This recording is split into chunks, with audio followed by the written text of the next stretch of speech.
Good afternoon, everybody. This is P. Francis McNichol, otherwise known as Phil. And I love doing videos now, just showing some gems. In my series of gun talks, I like it when my ship has came in, so to speak, after a pay period where I got paid well for hard work. Um, and working with a bunch of great guys, don't get me wrong, but those hours are longer sometimes, and sometimes there's bad days on top of bad days. And so I am working a second job now uh, in place of the overtime I used to have. The overtime was completely wiped out because there's another individual that will be nameless at my work is there for just doing the overtime. And unfortunately, he should have been fired a long time ago for plagiarizing many of my work notes that are in a computer that prove us competent of what we're doing with our clients. And he plagiarized many of my notes for months on end. And all last year, they gave him a pass, made him, made me the scapegoat, but kept him on the schedule for other places because we had lots of openings everywhere that couldn't be filled with post COVID vaccinations and everybody, um, looking for a job, but the money wasn't that good. So after they did it a week, they quit, that kind of thing. Numerous people went in and out of our job because it's a tougher job than people give it credit for. However, this person received a break for being late every shift because of his traveling distance. They made allowances for it, and everybody that complained about it became targets. Okay, over time. And if you complained about something else this individual did with preferential treatment, you became targeted too, just because he was a black man and he's from Africa. And he also blocked doors so people couldn't get in the house when he was sleeping overnight. He had 3 med errors in 1 year. Should have been fired for that. He was late literally over 200 times in 3 years in a row. But he was not in our squad. He was not my supervisor of responsibility. He was somebody else's responsibility who was hired just to do the overtime. So they wiped out my overtime without notice, and there was a big HR meeting. And I said, "Don't put me on the schedule again." That's all I said to the supervisor. Well, there's witnesses. Yeah, I said that person's name and that person's supervisor. Yeah, and I told her, "Don't put me on the schedule again." I got written up for not toning it down because I was politically correct in what I told her. I said, for the last 6 years, if you ever take out the overtime I already agreed to you as an employer and you short thrift me after I already agreed to it with the supervisor under you, or you do it on your own, do not ever ask me for overtime again. That's what I told her to her face. The night I came in, there happens to be an evaluation going on. This supervisor and the person that took over my overtime. It was just 1 day left because this person came back. And he had a month-long vacation. How many employers do you know that let you take a month-long vacation? Yeah, preferential treatment because of racism, alive and well in the United States. Okay. From outside the United States becomes a United States citizen, or was supposedly an anchor baby and born here in the United States, but has more allegiance to his African country. And then a lot of white women cater to him because they're afraid to write him up for being late 3 times in a row, 10 times in a row, over 200 times, many of the years during COVID, and blocking the doors, caught not just by me, but other people too. And 3 med errors in 1 year. That I know about more recently, 2022. So my overtime was wiped out. And I'm working less hours. I'm working my regular hours. And it's only 45 hours. I'm sorry, 35 hours total every pay period. Okay. I'm sorry. Let me rephrase that. it's basically 37 and a half hours a week. So how many is that? Okay, 75 hours every pay period. All right, just wanted to clarify. And so I was like, okay, great. I'll look for another job. I'm skilled in what I do. I handle most stressful situations better than even the supervisors. I know that for a fact. And they're basically pulling out the long knives because of this last death that occurred back 6 months ago when my friend was killed. He was killed by COVID and he was killed by Paxlovid. No one's going to tell me differently, but they got his estate money. The company got his estate money that his dad, who passed away 2 years before, planned for him, his son, to live the last of his days. And whatever was left over would be donated to the company to help others. It's like, I knew it was coming 6 months after he passed away. It wasn't my fault. Try to do CPR, try to save his life. Anyways, as I go on a jag here, when good things come back to me, I like celebrating with handguns. I like celebrating with a good purchase of something. And it's not necessarily to, well, it is for my own benefit, but I do want legacies to be left with my children, I've spoken of before, often, okay? Making sure they have the tools and the education first, and then know why and what weapons to use to protect them, okay? So I love handguns. I love cheap handguns, and that is me, definitely, because I like the ownership of cheap handguns. And so I saw one last gun online, and it was Guns America. I want to say a couple of weeks ago. There's about two guns now, but two separate guns I pulled out today. And it was a Hawes 22 long rifle and 22 magnum revolver. And to give you some background, I used to have a metal one exactly like this, and I looked it over again, and it's empty. And it was listed for $150. I contacted the gentleman, and I said, yeah, tomorrow I'll buy it. Bought it outright. This was through email. Bought it outright. The next day I called him back. Bought it outright and gave him the FFL, and I forgot all about it like a week ago.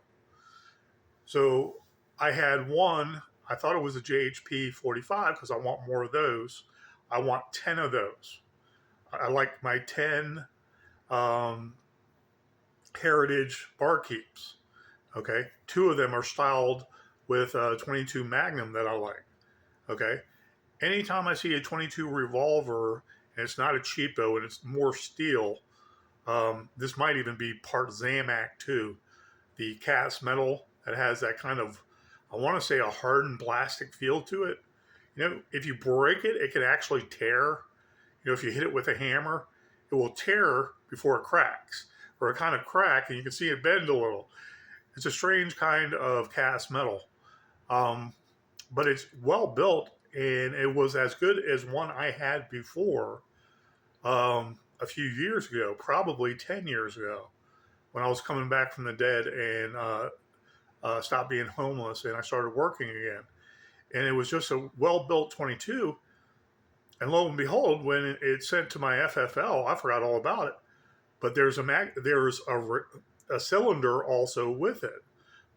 So I saw many. Here is the Hawes 22. You might not be able to see it, but right here is written 22 Magnum. So it's a silver cylinder, and it's built like a tank. It's got a screw here. Screw here. Flathead goes all the way through to here. Okay. It's got 2 screws here for its back strap. And you can hear the clicking springs in it work.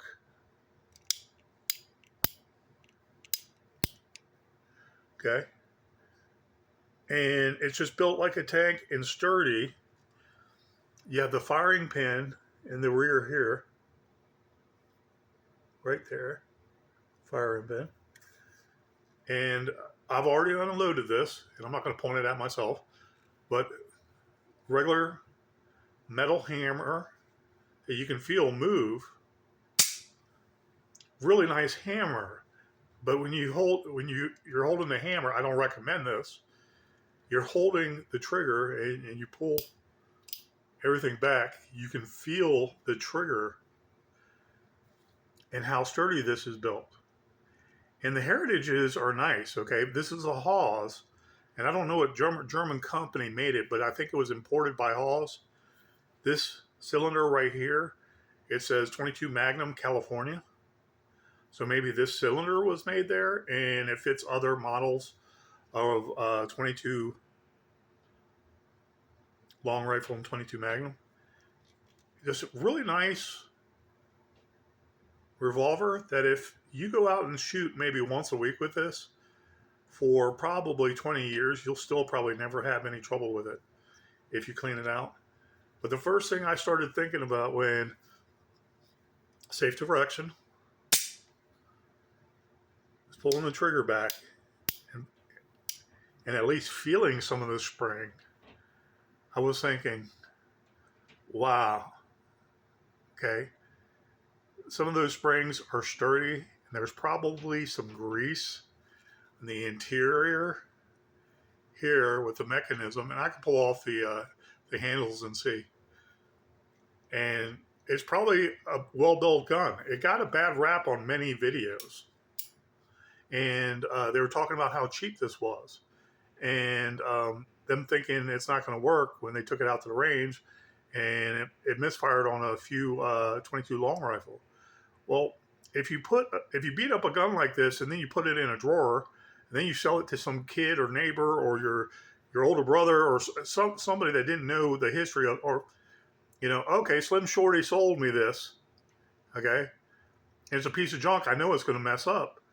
Well, that's not taking the proper care to clean and lube your revolver.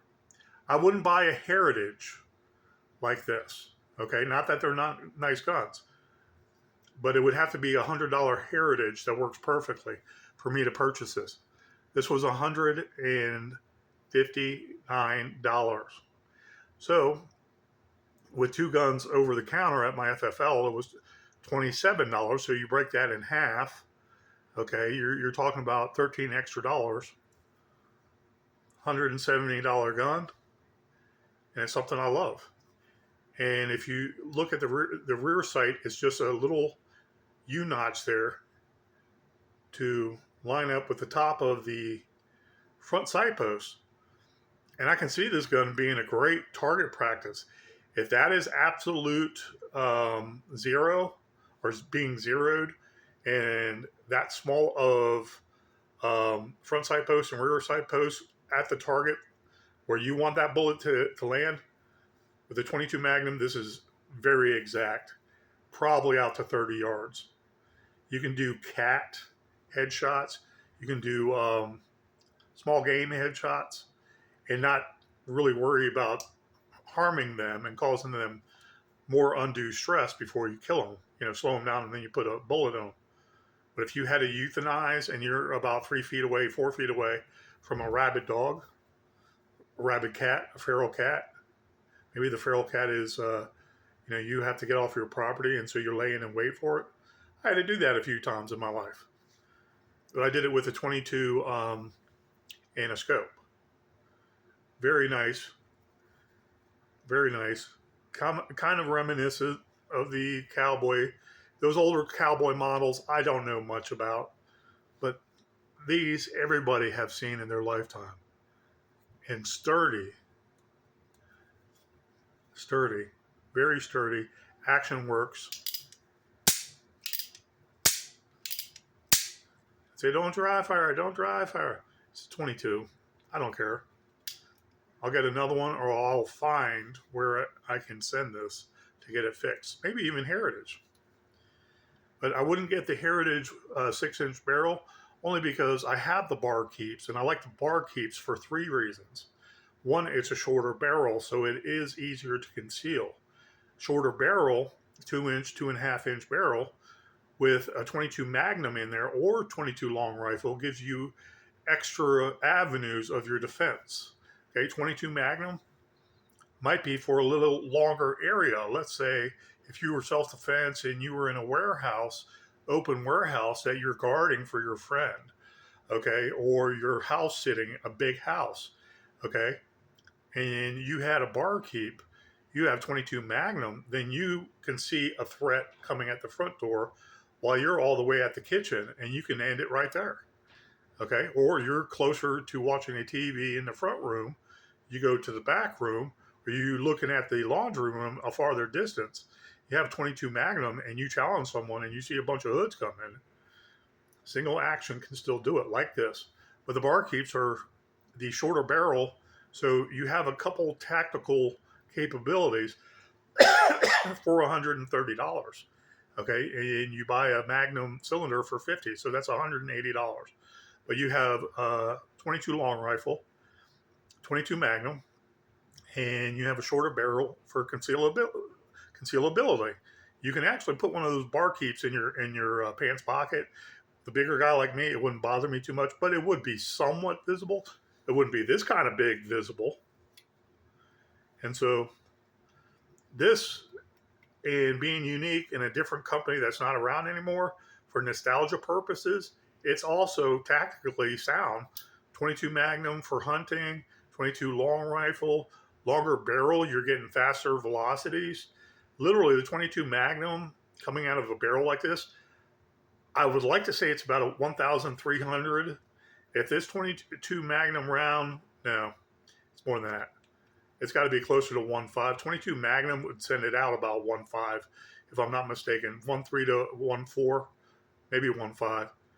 6-inch barrel, okay, like a rifle almost, this 6-inch barrel. You know, we're talking maybe close to 1.7, 1.6. I'm almost positive, but with a 22 long rifle shooting out of this barrel, 1,100 feet per second, okay, whatever the speed is, add on 150 feet per second quicker, because it's burning all of its fuel going out the barrel. It's gaining all that speed, and all the fuel is being burnt into its speed when it's going out the barrel. Tactically, you can still defend yourself with something like this. And I recovered guns like this on the streets of DC. Hucklebucks would have this in their waistbands when they're shot up, okay? Because they couldn't pull it out because they had it in their waistband.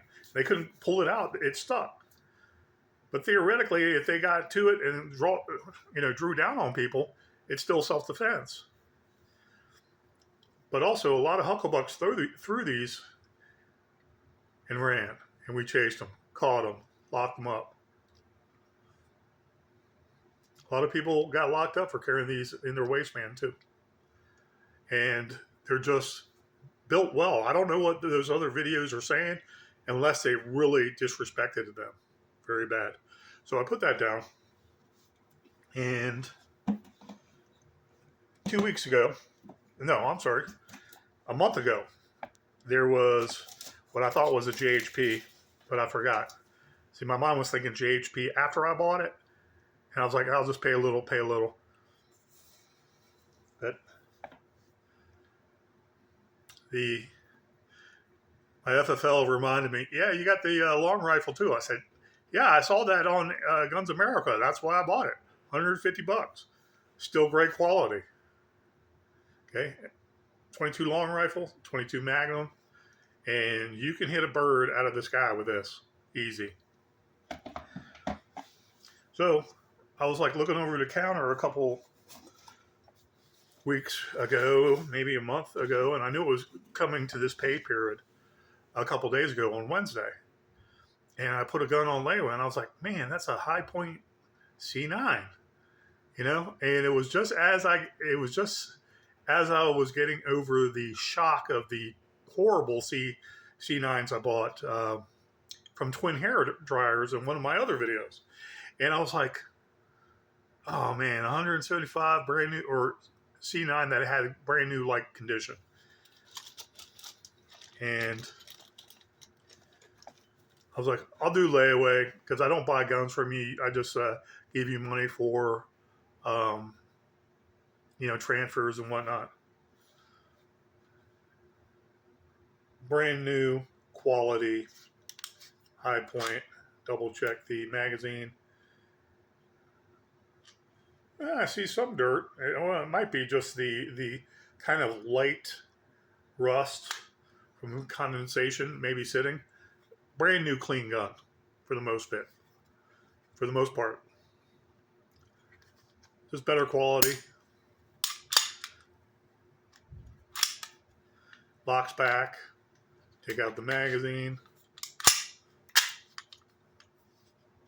Safety works. Take the safety off. And so I have a few of the C9s now, and I want to stick with the best ones I know that are cleaner. They function properly. That's the Highpoint shake there. There's nothing wrong with that. That has to do more with the interior of the magazine. Very nice. A lot of people don't like these. I love these. I love the Highpoints. I just don't like the 380s. I like the J8C40 or whatever it is. The JHP 45. I have 7 of those, and I have a number of C9s now. But I swear by the ones that are newer in condition, will last probably 20, 30, 40 years.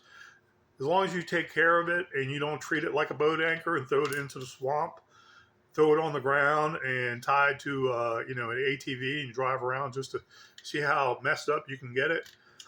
That was kind of the quality of the last 4 Highpoints I bought from Twin Hair Dryers. And I didn't like it. I like new light quality, even if they're junker guns. So they work, they function, and I can trade it to somebody else for food. I can trade it to somebody else for money. I can trade it to somebody else for ammunition or something I need. Maybe even medical services.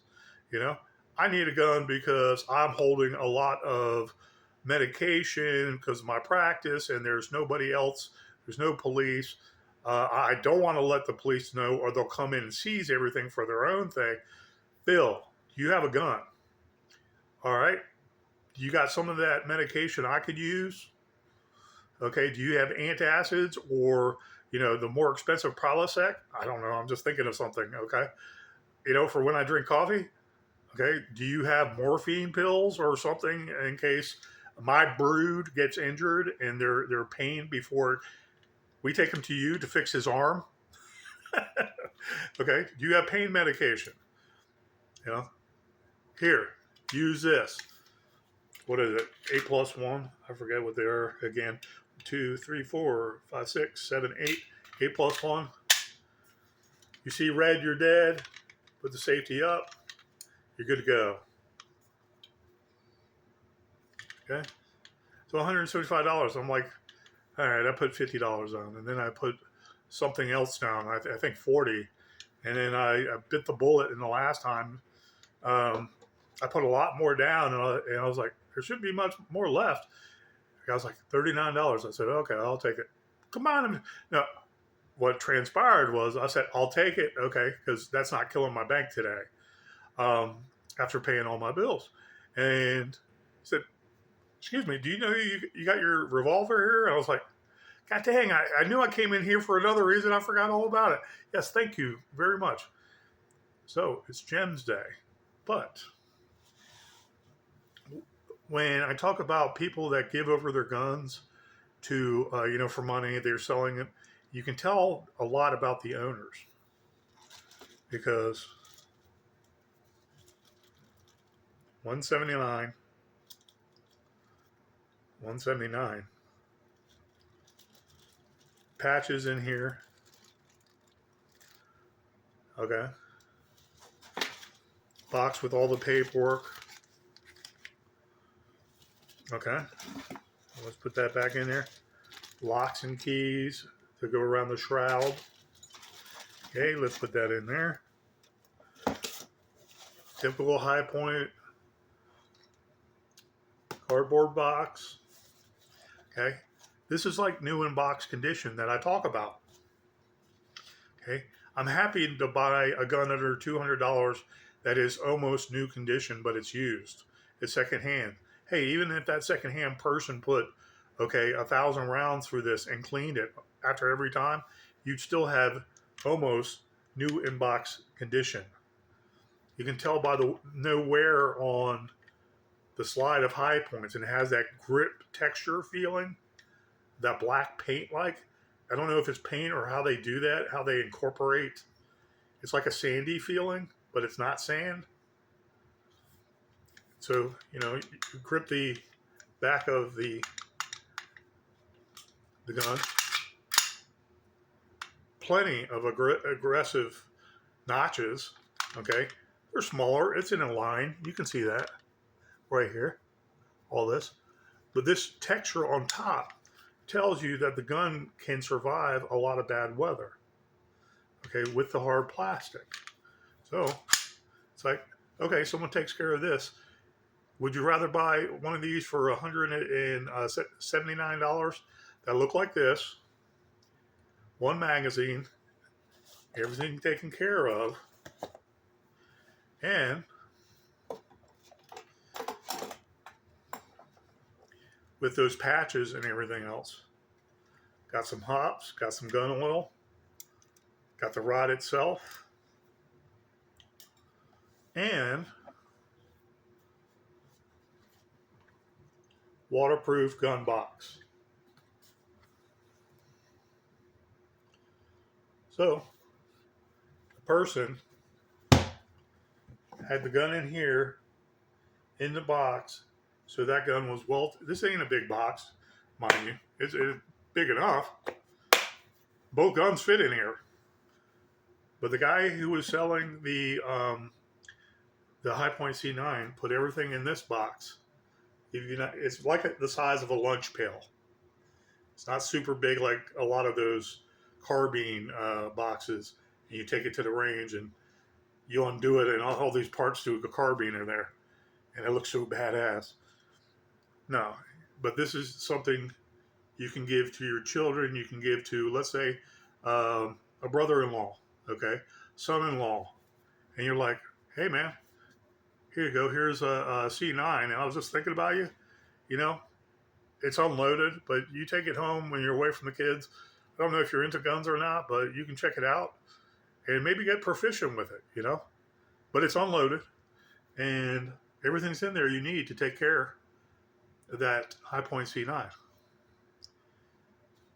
This is AFS, I guess Air Force or something. But they got this, and they care enough about their almost new in box condition or new like C9. I would have no problem taking this to the range and figuring that it would shoot most of my ammo, if not all the ammo. It's wonderful. And so for $179, or compared to a piece of junk for $130. If it's a piece of junk for $130, it's only worth about $70 when it comes to the Highpoints. That's my point. But doing it on layaway so it doesn't break your bank also, okay? In essence, if you add $13 onto the $179, what is that? $94 or $92? $192. You have a working pistol to protect the house, you and your wife and the kids. You can actually put this in your holster too. Carry it around your house if you're on alert for somebody stalking you, or Antifa's down the block and you want to make sure you don't get firebombed. Would I say go out in the street and have an open air gun battle with a guy with the AR-15? Not necessarily, but if they come to your house, pop them. 8+1. And I could pretty much guarantee they work, though I do want to test fire them badly and make sure. And so what I do with all my guns, I put the boxes away and I put the guns in. Some boxes go in the safe, but I put all handguns, most of the handguns, without the boxes in. And so on Jim's package day, Okay, not many people care about their C9s enough to do the extra effort with stuff they have, put a cleaning kit in there, and show that they care about their weapon, that they're not going to be looking like a dumbass giving it to somebody else or selling it to somebody else or being lost in a pawn exchange. We've all been there. I refuse to get done like that anymore by a pawn exchange. I forgot to pay off or I did not pay off. And I like to make sure that I get all my guns out. I don't mind spreading some money around. I honestly don't. But I'm not a fool either. I want good deals when I see a good deal, and I expect good customer satisfaction from the employees of whatever gun shop I purchase from. And that goes along with the buying experience. Bring people in, more people in, not just for the sake of you making money, but to make more and more happy customers. And then in the long run, you'll always make good money with good practices, good BBB. Anyways, Highpoint C9, $193 if you want to say total. Remember, I got 2 guns out today. The other gun was maybe $172 or $73. And voila, you have self-defense. Thank you, guys. Please protect yourself, protect your family, protect your community, protect your state, and protect your God great United States. It's worth protecting, and God seems to think so too. Give God credit. Praise Jesus. Love.